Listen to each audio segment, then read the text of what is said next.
राधे राधे बच्चों, राधे राधे। बोलो श्रीमद् भागवत महापुराण की जय हो। श्रीमद् भागवत पुराण में तीसरा अध्याय भगवान श्री कृष्ण के अन्य लीला चरित्रों का वर्णन। उद्धव जी ने कहा, विदुर जी, श्री कृष्ण और बलराम ने कंस का वध करके अपने माता पिता को उनके बंदी गृह से मुक्त कराया और उन्हें ऊंचे सिंहासन पर बैठाया। उनके बाद वह संदीपनी मुनि के आश्रम में शास्त्रों की शिक्षा लेने के तथा योग साधना के लिए चले गए। वह उन्होंने गुरु दक्षिणा के रूप में उनके मृतक पुत्र को पंचजन नामक राक्षस के पेट से बाहर निकाला और उसे जीवित कर दिया। यहीं पर उन्हें पंचाजय नामक शंख प्राप्त हुआ। विदुर जी भीष्म की पुत्री रुक्मणी श्री कृष्ण से प्रेम करती थी। उसने संदेश भेजकर श्री कृष्ण को बुलवाया। वह भीष्म अपनी पुत्री का विवाह शिशुपाल से करना चाहते थे, परंतु श्री कृष्ण ने रुक्मणी का हरण कर उससे विवाह कर लिया। इस प्रकार एक अन्य स्वयंवर में 7 बिना नथे बेलों को नत कर उन्होंने सत्या से विवाह रचाया। सत्यभामा को प्रसन्न करने के लिए वह स्वर्ग से कालप वृक्ष उखाड़ लाए। पृथ्वी पर सोमा सूर को मारकर उन्होंने उनके द्वारा हर कर लाई राजकन्याओं को उनके बंदी गृह से छुड़ाया। इसी प्रकार पृथ्वी में अनेक दुष्ट राजाओं का श्री कृष्ण ने यह तो स्वयं वध किया, यह अपने समर्थन से पांडवों द्वारा उनका वध कराया। पांडवों के वंश बीज परीक्षित की उन्होंने अश्वत्थामा के ब्रह्म शस्त्र से रक्षा की और युधिष्ठिर से 3 अश्वमेघ यज्ञ कराया।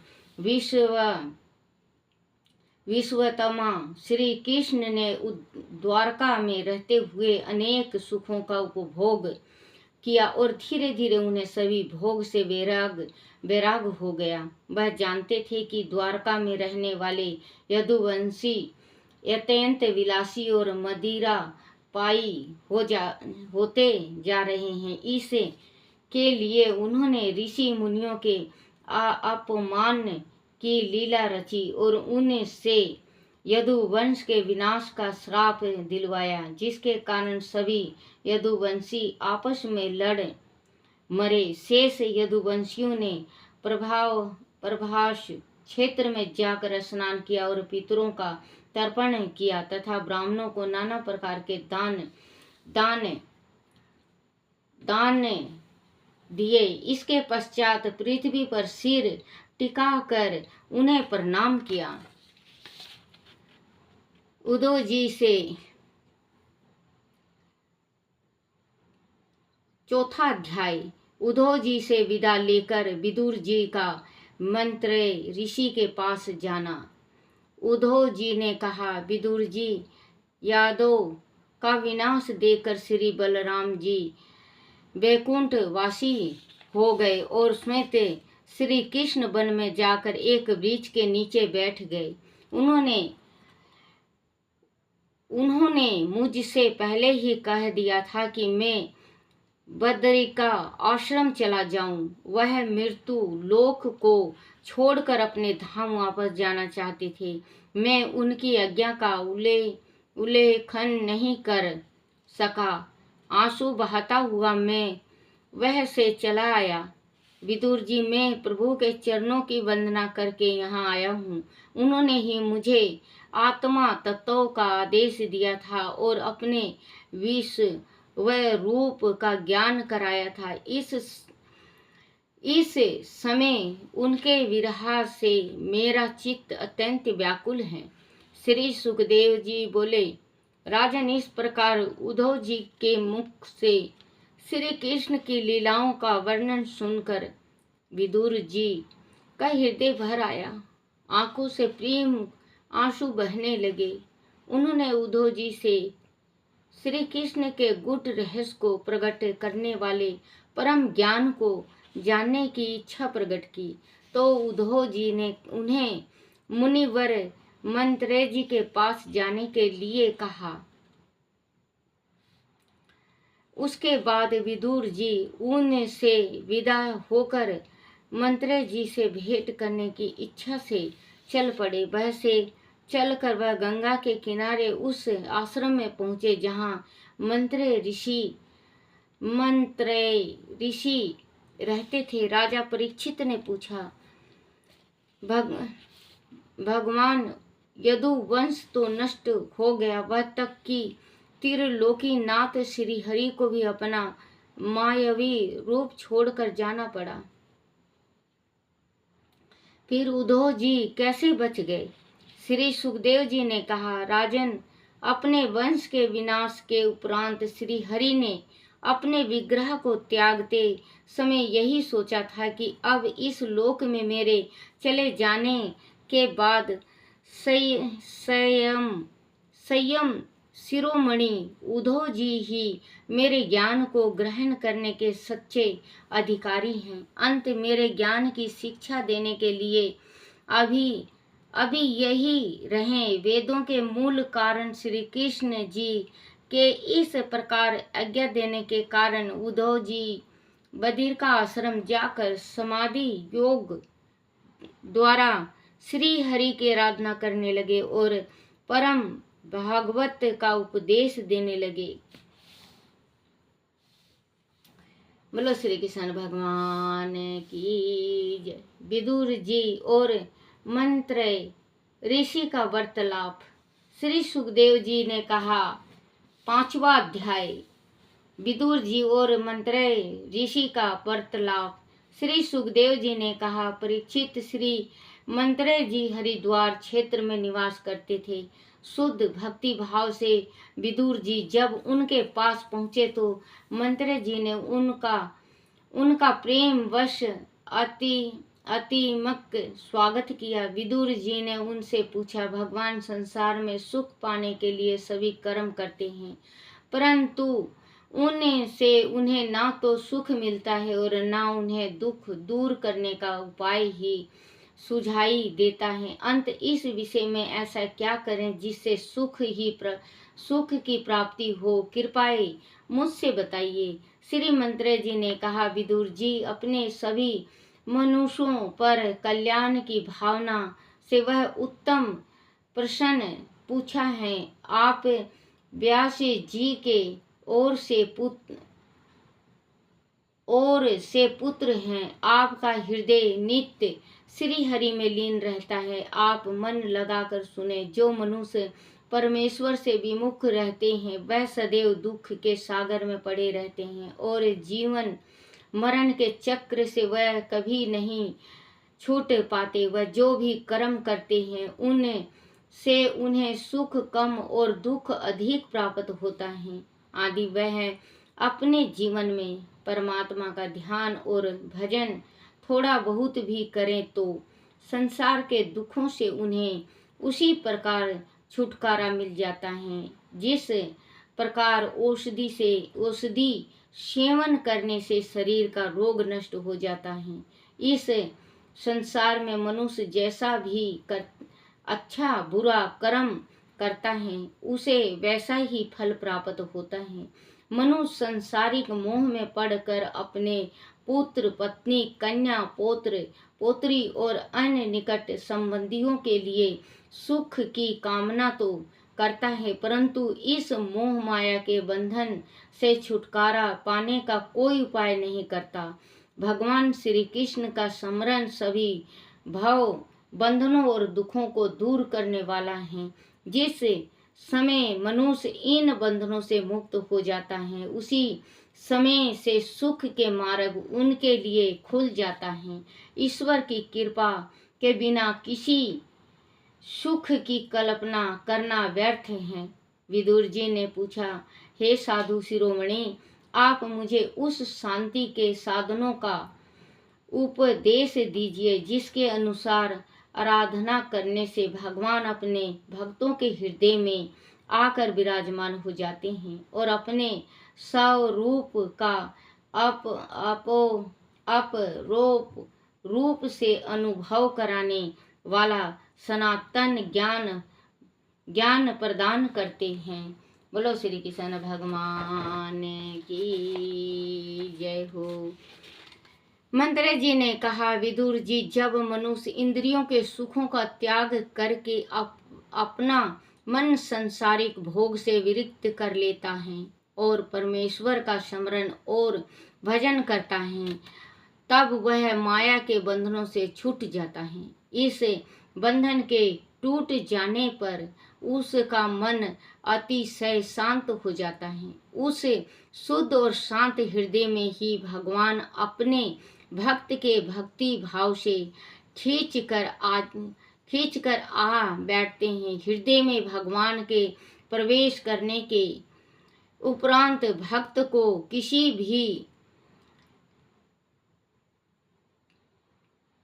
भी ज्ञान की आवश्यकता नहीं होती, क्योंकि उस समय जो सनातन ज्ञान उसे प्राप्त होता है वह उसे परम पुरुष परमात्मा के आनंद लोक में ले जाने वाला होता है। विदुर जी ने पूछा, ऋषिवर, इस त्रिलोकी के निमित्त श्री हरि अनेक अनेक दीप लीलाएं जन कल्याण के लिए किया करते हैं।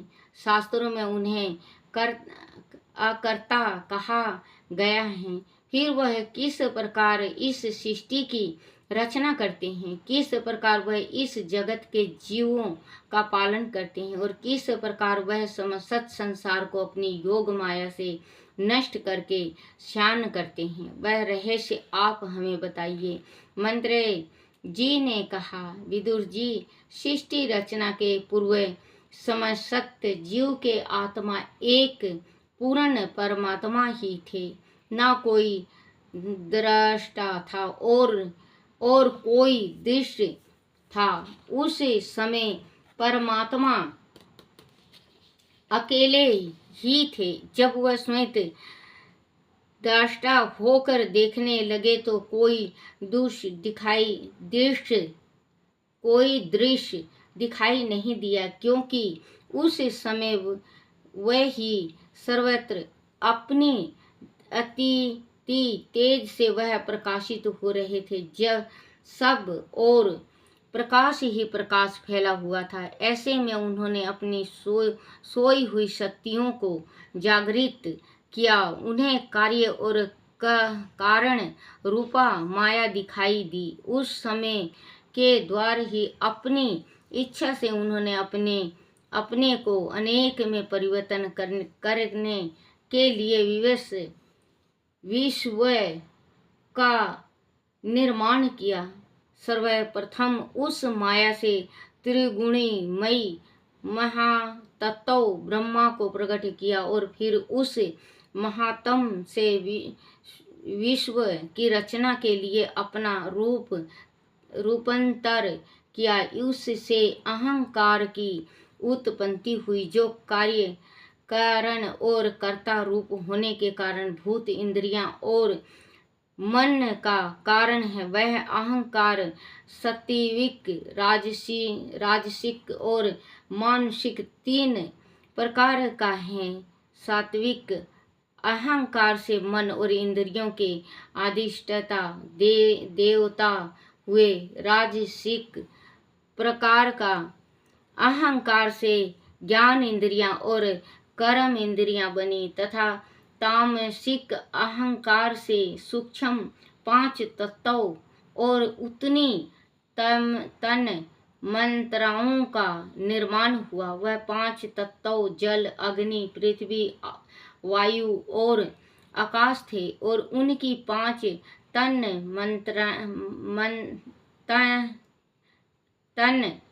मंत्राएं क्रमश रस, रूप, गंध, स्पर्श और शब्द हैं।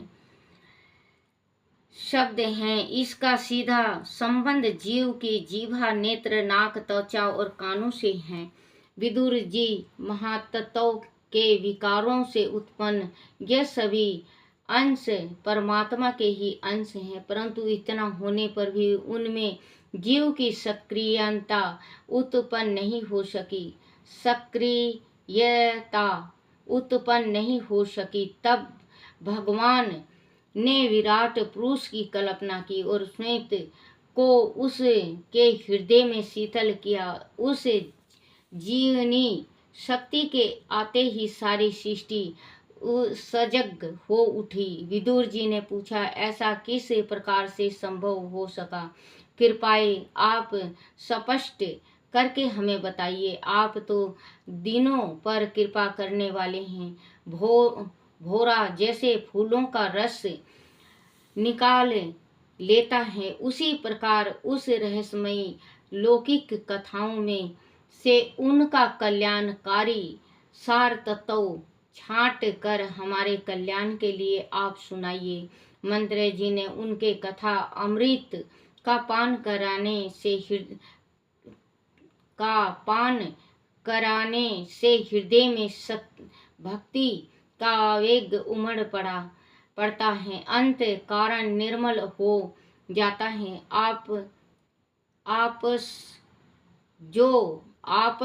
जो आत्मा ज्ञान प्राप्त होते हैं, उससे वैकुंठ धाम का मार्ग खुल जाता है। जिस देवताओं के निर्विकार वह पुराण पुरुष हैं, आदि कारण हैं, अजन्म हैं, सत्व गुणों के मूल तत्व हैं, उन सच्चिदानंद परमात्मा ने ब्रह्मंडल की रचना को सक्रिय कैसे किया, वह ज्ञान आप हमको दीजिए। बोलो श्री कृष्ण भगवान की जय हो। श्री कृष्ण गोविंद हरे मुरारी, हे नाथ नारायण वासुदेवाय, हे नाथ नारायण वासुदेवाय, हे नाथ नारायण वासुदेवाय। श्री कृष्ण गोविंद हरे मुरारी, हे नाथ नारायण वासुदेवाय। जय मेरे कान्हा की जय हो। आरती श्री भागवत भगवान की है आरती, पापियों के पाप को है तारती।